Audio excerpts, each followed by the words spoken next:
안녕하십니까, 백두산입니다. 옵션 유치원 6번째 시간입니다. 오늘은 내재 변동성에 대해서 알아보도록 하겠습니다. 내재 변동성, 아마 옵션을 처음 접하시는 분들은 이런 용어를 처음 들어보셨을 테고요. 옵션을 좀 해보신 분들도 내재 변동성 IB 많이는 들어봤는데 정확하게 무슨 뜻인지 모르겠다 하는 분들도 꽤 되십니다. 여러분들이 옵션 가격표를 보면요, 내재 변동성이라는 게 적혀 있고요, 그 밑에 과거 변동성이라고 또 적혀 있는 것을 보실 겁니다. 이 과거 변동성은 말 그대로 과거에 진행되어 왔던 변동성을 얘기하는 거고요. 내재 변동성이란 뭘까? 우선 매경 백과사전에 나와 있는 내재 변동성의 정의를 한번 보겠습니다. 해당 옵션에 대한 기대감, 이거는 맞는 얘기입니다. 보통 투자자들이 옵션 거래를 하기에 앞서 가장 먼저 파악한다, 이것도 맞는 얘기고요. 투자자들이 예상하는 앞으로 1년간 주가 변동폭 내재 변동성이 70%라는 것은 이 옵션을 거래하는 투자들이 앞으로 1년 동안 코스피 200이 70% 변할 것으로 보고 옵션을 매매한다. 이거는 좀 설명이 잘못된 것 같고요. 옵션 투자가들은 가격보다도 내재 변동성이 어떤 수준에 있는가에 더욱 신경을 쓴다. 이것도 맞는 얘기입니다. 각각의 옵션 종목이 표시되는 내재 변동성 대개 40에서 80%까지를 오르내리는데 이것도 틀린 얘기고요. 이 값이 40% 미만이면 그 옵션이 저평가된 것으로 이해한다. 이것도 틀린 말입니다. 보시면 심지어 백과사전에도 IB에 대한 정의가 틀린 부분도 있고 맞는 부분도 있고, 그래서 역시 임플라이볼은 굉장히 어렵구나, 이렇게 보실 수 있겠습니다. 저희가 지난 시간에 옵션 이론 가격은 공식으로 구할 수 있습니다 하고 말씀드렸습니다. 현재가 화면을 보시고요.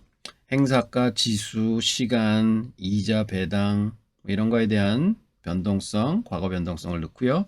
이런 변수를 공식에다 쭉 대입하게 되면 컴퓨터가 돌아가서 이론가가 나오게 됩니다. 가격이 나오는 거죠. 그럼 이 공식을 이용해서 어떻게 implied volatility, 즉 내재 변동성을 구하는가를 보시겠습니다. 지금 시장은 395에 있고요. 옵션 가격표를 보시면은 왼쪽에는 각 콜 옵션들의 IB, 오른쪽에는 각 풋 옵션들의 IB가 나열되어 있습니다. 그럼 우리가 풋 400 옵션의 내재 변동성을 어떻게 구하는지 보시겠습니다. 지수, 행사가, 시간이 있고요. 저희가 변동성을 모른다고 X로 놓겠습니다. 그러면 우리가 알고 있는 게, 시장을 보시면 옵션이 8.63에 거래가 되고 있습니다. 그러면 저희가 3개의 변수를 알고 1개의 변수를 모르고요. 그리고 답을 납니다. 그래서 이거를 블랙시홀즈 모델에다가 집어넣게 되면은요, 우리가 중고등학교 때 풀었던 방정식을 컴퓨터가 풀어서 변동성을 찾아내 줍니다. 이게 바로 여기 찍혀 있는 내재 변동성입니다. 저희가 블랙시홀즈 모델로 어떻게 내재 변동성을 구하는지를 보셨습니다. 옵션의 내재 변동성은 옵션의 현재가로부터 출발을 합니다. 계산식을 통해서 implied volatility, 즉 내재 변동성을 구하게 되는 거죠. 오른쪽에 나와 있는 implied volatility를 쭉 보십시오. 숫자들이 각 옵션대에서 나열되어 있죠. 그럼 이거를 어떻게 해석을 하시느냐? 기본적으로 일단 콜 405를 보시겠습니다. 2.13에 거래가 되고 있습니다. 이 의미는 뭐냐? 매도자와 매수자가 2.13에 거래를 했습니다. 그 거래를 하면서 무슨 생각을 하고 하느냐? 앞으로 시장이 1년간의 변동성 레벨이 13.95%로 움직일 거다 생각하면서 거래를 하는 겁니다. 콜 420의 가격을 보시겠습니다. 0.18입니다. 그럼 여기서 매수자와 매도자는 동시에 이 거래를 하면서 주식시장은 13.22%의 변동성을 가지고 움직일 거야 예상하고 거래를 하는 겁니다. 그리고 보시면 콜 405가 2.13, 콜 420이 0.18입니다. 그러면 많은 분들이 405가 더 비싸네, 420이 싸네. 절대값은 물론 콜 405가 더 비쌉니다만 실질적으로 옵션의 가치, 이거는 어떻게 형성이 되는가, 이게 어떤 게 더 싸고 비싼가 하는 거는 이 implied volatility를 가지고 비교를 하면서 판단을 하게 됩니다. 그리고 저 밑에 풋을 보시면은요, 풋 365를 보겠습니다. 0.57의 거래가 되고 있죠.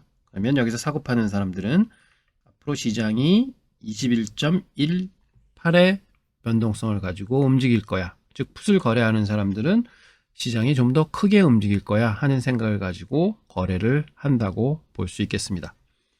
이런 게 임플라이 볼의 개념입니다.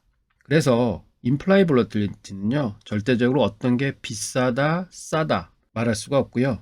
지금까지 움직이는 시장을 기본으로 해서 그거보다 싸다, 그거보다 비싸다 이렇게 상대적인 비교를 하게 됩니다. 즉 이거는 뭐와 마찬가지냐면요, 한 여름에 평균 기온이 한 30도일 때 바깥 온도가 40도야. 그럼 어우 더워, 더 덥네 할 테고, 바깥 온도가 20도야 하면 어유 추워, 왜 이렇게 갑자기 추워졌지 하게 되고요. 20도가 춥게 느껴집니다. 근데 지금 한 겨울입니다. 평균 기온이 0도인데 갑자기 낮 기온이 20도까지 올라갑니다. 그러면 와 무척 덥네. 그러니까 똑같은 20도라도 겨울에는 굉장히 더운 날씨가 되는 거고요, 여름에는 굉장히 추운 날씨가 되는 겁니다. 그래서 임플라이 볼도 이거와 마찬가지로 지금 ATM 임플라이 볼이 14.93이다. 그러면 이게 비싼 거야, 싼 거야? 판단할 수가 없습니다. 지금까지 오고 있는 시장의 상황을 보면서 서로 비교해 가면서 아 이거는 좀 싸네, 이건 좀 비싸네 이렇게 판단할 수 있는 거죠. 그래서 가격만으로는 비교할 수 없는 가치를 내재 변동성으로 이렇게 비교를 한다 하는 게 임플라이 볼이다. 그래서 굉장히 중요한 요소입니다. 옵션의 내재 변동성을 다른 각도로 의미를 가져보겠습니다. 프리미엄의 크기의 정도다 이렇게 설명드릴 수 있겠는데요. 지난 영상에서 보셨던 콜 247.5의 옵션 현재가 그래프입니다. 옵션의 현재가는 어떻게 이루어진다고 말씀을 드렸습니까? 만기 정산 손익에다가 프리미엄이라는 살이 붙어서 옵션의 현재가가 이루어진다 이렇게 설명을 드렸었습니다. 즉 만기 정산 손익에 프리미엄이 붙어서 현재 가격이 찍힌다 이렇게 말씀을 드렸었는데요. 내재 변동성이 이 살의 크기를 표현해 줍니다. 즉 내재 변동성이 높으면 이 살이 많아지는 거고요, 내재 변동성이 줄어들게 되면 이 살이 쭈그러들어서 현재가가 내려오게 됩니다. HTS에 가시면 옵션 전략 시뮬레이션이라는 섹션들이 있으실 겁니다. 거기 가시면 포지션을 취하시고 그 포지션에 대한 이론가와 만기 손익 그래프를 그리실 수가 있는데요. 거기서 임플라이 볼의 레벨을 좀 변경하실 수가 있으십니다. 그래서 제가 콜 390을 임플라이 볼이 5%일 때, 25%일 때, 35%일 때를 한번 그려봤습니다. 보시면 임플라이 볼이 5%일 때는요, 가격이 이렇게 좀 싸게 붙고 있고요. 즉 보시면 프리미엄이, 즉 살이 적게 붙어 있는 것을 보실 수가 있습니다. 근데 이 임플라이 볼을 25%로 올리게 되면은요, 프리미엄 수준이 굉장히 높아지고요, 옵션 값이 이렇게 올라간 것을 보실 수가 있으십니다. 또 임플라이 볼을 35%로 바꾸면 훨씬 더 옵션 가격이 올라가게 되고 프리미엄의 양, 즉 살의 크기도 어마어마하게 늘어나는 걸 보실 수가 있으십니다. 즉 이런 시뮬레이션을 통해서 임플라이 볼이 5%일 때면은 옵션 값이 이렇게 만기 손익에 거의 붙어 있구나. 그런데 이 임플라이 볼이 25%로 확대가 되면은 옵션 값이 저렇게 올라붙는구나. 35%가 될 때는 옵션 값이 더 올라가는구나. 즉 임플라이 볼은 옵션 가격에 영향을 많이 미친다. 혹은 임플라이 볼 이퀄 옵션 가격이다. 이렇게 보실 수가 있으십니다. 그래서 향후 옵션의 내재 변동성은요, 옵션의 가격의 수준을 얘기하는 척도다. 혹은 옵션의 프리미엄 수준을 얘기하는 척도다. 이렇게 보실 수 있습니다. 오늘 임플라이 볼러틸리티, 즉 내재 변동성을 공부하셨는데요. 내재 변동성은 즉 옵션의 프리미엄의 상태, 옵션 가격의 크기 정도를 얘기하는 거다. 이렇게 알아두시면 되시겠고요. 사실은 내재 변동성이 굉장히 중요합니다. 그래서 앞으로 이러한 내재 변동성의 의미를 계속해서 반복적으로 여러 각도에서 제가 알려드리도록 하겠습니다. 여러분들 자꾸 반복적으로 들으시면 그냥 자연스럽게 다가오는 컨셉트가 되겠습니다. 오늘도 수고하셨습니다. 감사합니다. 백두산이었습니다.